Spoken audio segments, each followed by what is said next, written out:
When I was a young boy, I just wanted to be Wes Parker, the Dodgers' first baseman. But after many, many mediocre Little League seasons, I realized I am not going to be anything close to Wes Parker. But I would realize a new path, a path that would lead me to great, amazing, caring people.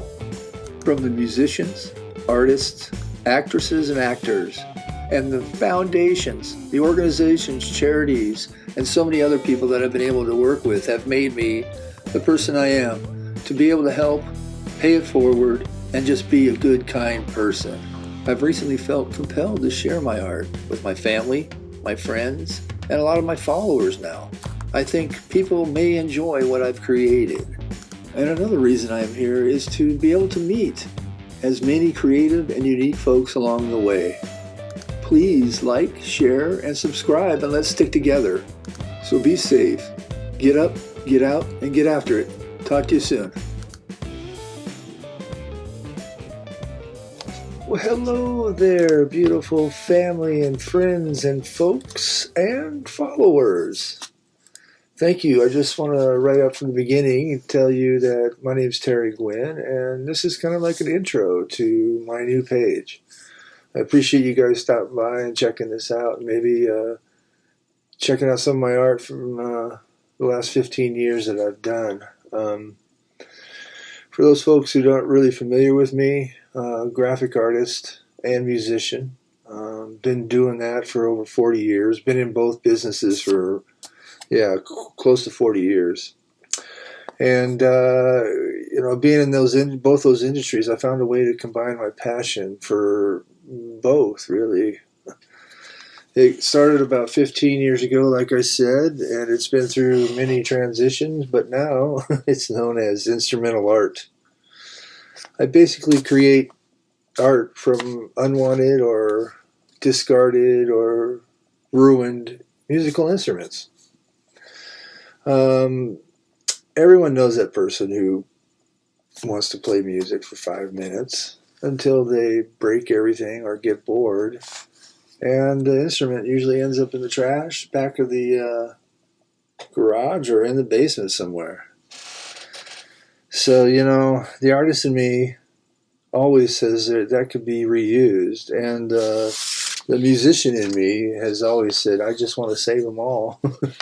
Which we know you can't. But I love musical instruments. I love art. I love everything creative. So that's what this page is going to be, hopefully, is a way that I can reach out to a lot of different artists. I like to connect with different creative people all over the world. So this is new for me. 2022, really decided I really wanted to do this page. So I'm going to give it a whirl. See, hopefully somebody will think it's interesting and might like it. And not only that, but who knows, someone might want me to create a piece for them, or knows somebody who's got some instruments that are going through some kind of a bad situation, instrumental violence, destruction. The people who don't care about their instruments, that's where I come in.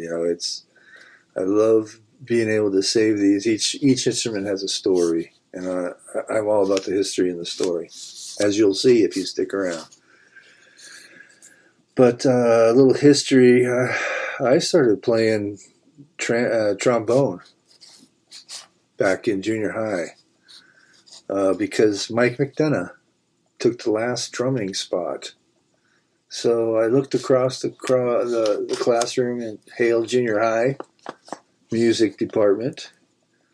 And there was this really interesting and really cute girl in the front row with a seat that was open. So I basically made a beeline to that seat and said an awkward hello to her. And she kind of did the same back, kind of an awkward hi. But as soon as I got that out, here comes Ted Dector. Anybody who went to Hale Junior High knows back in the 70s, Ted Dector, music director, great guy. Walks right up to the front row and starts handing out these big, huge musical cases, and I didn't even know what it was, and I opened it, and it was a trombone. And I really tried to master this instrument for a little while, but it was so awkward, very, very heavy. I don't know. I just it wasn't me. But and the girl next to me, I can't even remember her name. It was Claire Thompson or Thomas or something. I'll try and dig up some photos so you guys could see this. But I basically, was a shy, tall, skinny kid with three brothers who came from a middle to lower income situation. My father worked his butt off at Southern California Gas Company for 24 years until he had to resign because of health problems.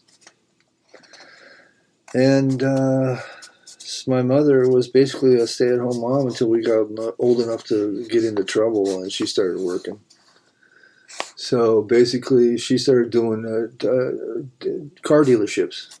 She worked at Reseda Dodge on Reseda Boulevard in San Fernando Valley for many, many years. So that was just a little background. I finally, was drawn to drums. So many of the instruments that I have created and have come in contact with, so many people I'm the instrument whisperer, and people just leave this stuff on my porch, and find a home for it. But working with a lot of amazing individuals, musicians, foundations, organizations, I've created some 112 pieces. I started in 2005, and so this is what I want to do, is kind of chronicle some of these instrument pieces that I have created for all these years. I've got quite a bit of photos of a lot of them, and most of them have a really amazing story. Everything from the Reba McEntire piece I did to the Neil Peart piece I did with the Fender Music Foundation and Don Lombardi at DW Drums. That was an amazing situation, which led me to presenting a piece at the SEMA show. It's the car show every year in Vegas. I'm sure a lot of you are familiar with that. But Fender Music Foundation sent me a pick guard. They wanted me to put some image of Dale Earnhardt Jr. so they can put it on this custom gold Telecaster.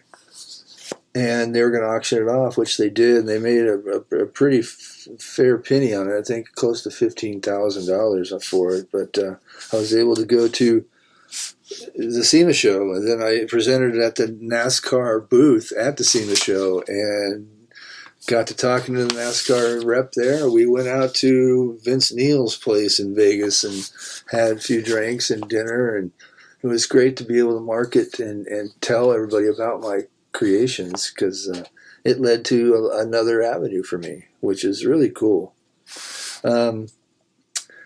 So, every time somebody I see a discarded instrument, it hurts me.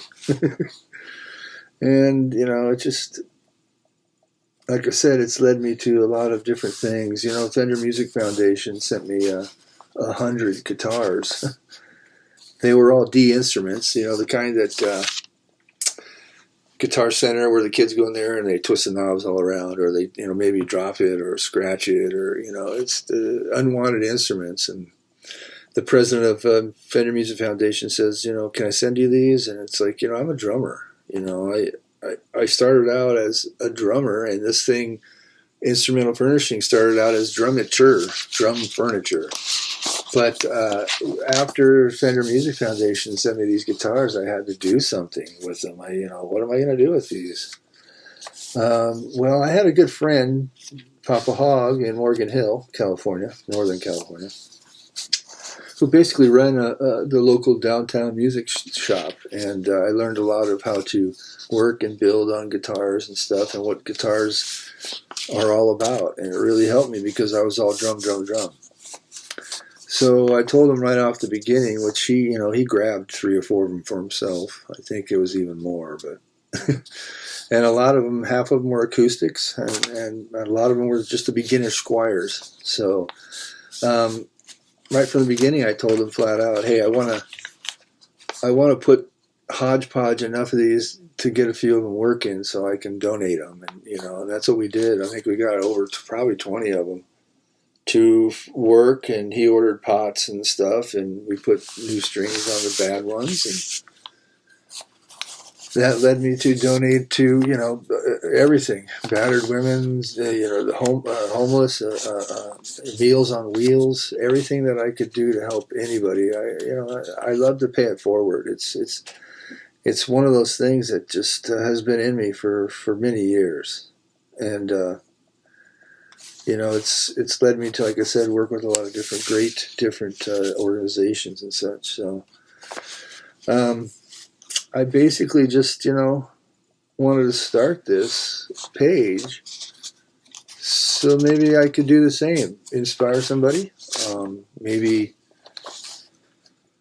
work with some new artists, collaborating and creating stuff. If you like, you guys could go to my website. I'll put the link down below, instrumentalfurnishings.com.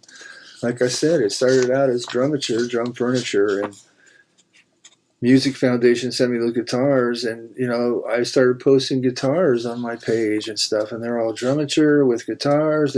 People were getting confused. I was getting feedback from a lot of folks that were saying, "Hey, that name is great, but it doesn't encapsulate what exactly everything you do." And I've done planted plants and saxophones. I've made lamps. I've done everything I can think of. I've been trying, and I want to continue to do more.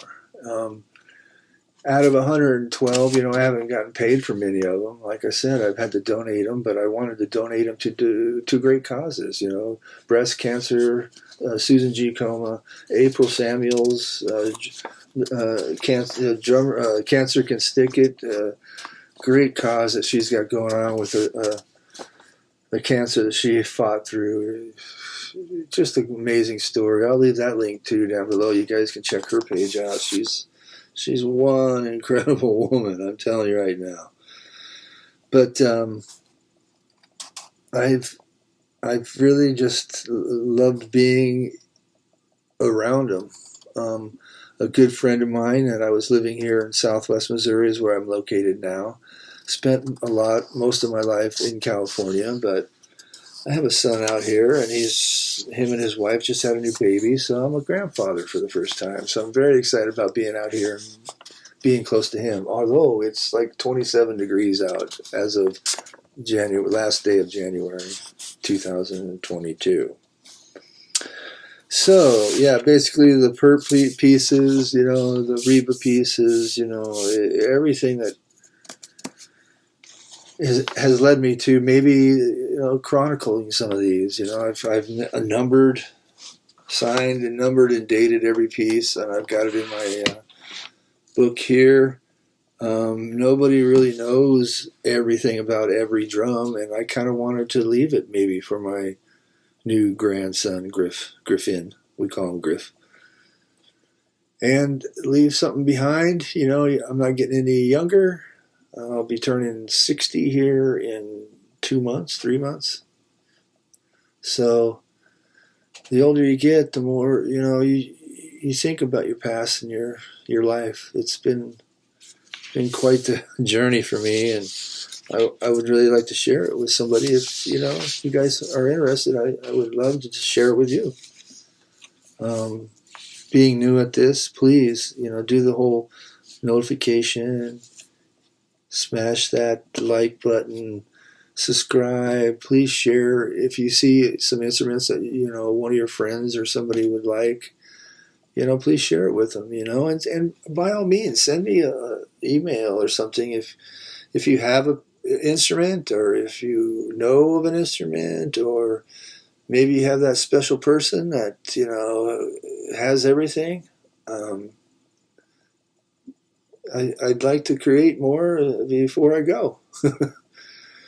But I didn't really want to go starting at 1 to 0, you know, or start from the beginning and just blah, blah, blah down the line. So I wrote all the numbers in this jar, this pickle jar. I put all the numbers of all the pieces I've done. This is all 112, 13, 12. Yeah, 112. So I figured at the end of each video explaining, you know, that drum, I would pull another one so you guys would know exactly that I'm not just, I don't know. I think it's a fun way to do it. So here we go. I'm going to pull one out and we'll see which one it is. 112 pieces, you know, it's going to take a few, but let me see what this one says. It says number 25. Number 25. Got the book right here. Number 25 was made the 3rd month of 2006. It was the Led Zeppelin. It was a Led Zeppelin. Let me see if I can get this. Here it is. The Led Zepp made out of a half bass, stands up. Yeah, I remember this drum a long time ago, but cut a bass drum in half and put the legs on it. It was like a half a bass drum that you could just sit in your living room, put lights in it and stuff. So I'm not sure I have very many photos of it, but I know that drum, and I'm very familiar with that, even though it was 2006. But anyway, I wanted to keep this video close to 15 minutes, and we're right at that right now. So, like I said, I sure appreciate you guys stopping by, and if you'd like to see more of my art and some of the instrumental creations I have done for the last 15 years, I'd love to show you, and I'd love to let you know more about it. So again, thank you for stopping by. Go to my website if you'd like to see more of my pieces, instrumentalfurnishings.com. And being new at this, you know, I'll try and drop some photos in here and there and get the editing down on this. So bear with me. And again, thank you, thank you, thank you. And please subscribe. I'd love to talk to you guys. I'd love to hang out with some more artists. So be good to each other, pay it forward, get up, get out, and get after it. I'll talk to you guys soon, and have a great day. Again, thanks for stopping by. I'm out.